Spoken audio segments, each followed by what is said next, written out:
₹2 प्रति लीटर के हिसाब से डीजल और पेट्रोल के दाम बढ़े।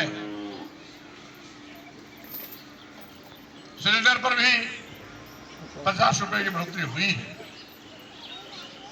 आम लोगों को जीना दूभर हो चुका है। किसान को आज तक लाभकारी मूल्य नहीं मिला, जबकि प्रधानमंत्री ने लाभकारी मूल्य देने का वादा किया था। तो मात्र एक मांग है, न्यूनतम समर्थन मूल्य की घोषणा की जाए। आज तक केंद्र सरकार ने न्यूनतम समर्थन मूल्य की घोषणा नहीं की। छुट्टा जानवर किसान की फसल चढ़ के चौपट कर रहे हैं। ये किसानों पर एक अलग से कहर टूटा है। 27,000 प्राथमिक विद्यालय मुख्यमंत्री योगी जी ने उत्तर प्रदेश में बंद कर दिए, और जो स्कूल है भी उसमें शिक्षक नहीं, टीचर नहीं। यानी गांव की शिक्षा को ये सरकार पूरी तरह से खत्म कर रही है, जिससे कि गांव में रहने वाले किसान, मजदूर, गरीब के बेटे बेटी पढ़ाई न कर सके। महंगी शिक्षा के माध्यम से गांव किसान, मजदूर किसान के बच्चों को उच्च शिक्षा से वंचित करने की योजना बनाई है। आज इस देश में लाचारी, गरीबी, बदहाली बड़े पैमाने पर बढ़ी है। 140 करोड़ की आबादी में 80 करोड़ लोगों की जिंदगी 5 किलो 10 किलो चावल के इर्द गिर्द बढ़ रही है। अब जो 5 किलो 10 किलो चावल पर अपनी जिंदगी गुजर करेगा, उसको अपने बेटे बेटियों को विश्वविद्यालय में भेजने, पढ़ाने लिखाने, doctor, engineer, professor, advocate, IAS IPS बनाने की बात तो कहीं दूर दूर तक नहीं सोच सकता है। ऐसे बताओ जिंदगी जीने वाले लोग जो 5 किलो 10 किलो चावल के लिए लाइन लगाते हैं, और अपने बच्चों को कहां से पढ़ाएंगे लिखाएंगे? यही नहीं, माननीय प्रधानमंत्री जी लंबी लंबी हाँकते हैं, लेकिन 80 करोड़ लोग बदहाली की जिंदगी जी रहे हैं।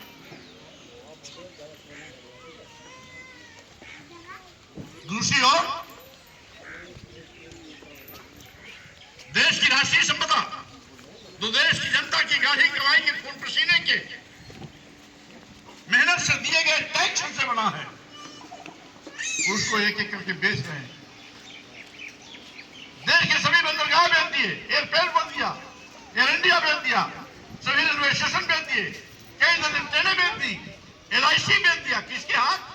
अदानी और अंबानी के हाथ, निजी हाथों में बेच दिया।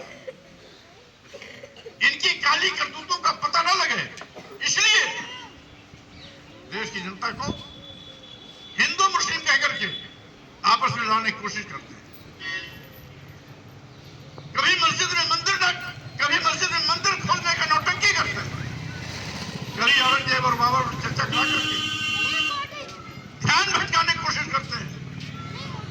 इसीलिए संविधान सम्मान और जनहितों का यात्रा के माध्यम से मैं पूरे प्रदेश में लोगों को जगाने के लिए निकला हुआ हूं। ये काम कभी मनोहर काशीराम जी करते थे। हम लोग मनोहर काशीराम जी के विषय में कहते, नारा लगाते थे कि काशीराम तेरी नेक कमाई तूने सोची कौन की। आज मनोहर काशीराम जी नहीं, बाबा साहब डॉक्टर अम्बेडकर भी नहीं, ज्योतिबा फुले भी नहीं, हमारे महापुरुष हमारे बेटे नहीं है, लेकिन उनके विचार हैं। इसलिए हमने फैसला किया है कि मैं अपने इन महापुरुषों की विचारधारा को घर घर जन जन तक पहुंचाने का काम करूंगा। और इसलिए साथियों, ये तीसरे चरण की यात्रा मेरी चल रही है। पहले चरण में मैंने इलाहाबाद मंडल के साथ साथ रावली और अमेठी को साथ किया था। उसके बाद बस्ती मंडल और गोरखपुर मंडल के सभी जिलों को लिया। पहले चरण में मिर्जापुर मंडल, इलाहाबाद मंडल तथा लखनऊ मंडल का रायबरेली और फैजाबाद मंडल का अमेठी कवर किया था। दूसरे चरण में बस्ती मंडल के सभी जिले, गोरखपुर मंडल के सभी जिलों को किया। तीसरे चरण की शुरुआत कल मैंने कन्नौज से शुरू किया था, फरुखाबाद होते हुए अभी फरुखाबाद की सीमा में ही हूँ। इसके बाद मैनपुरी में प्रवेश करूंगा और इस तरीके से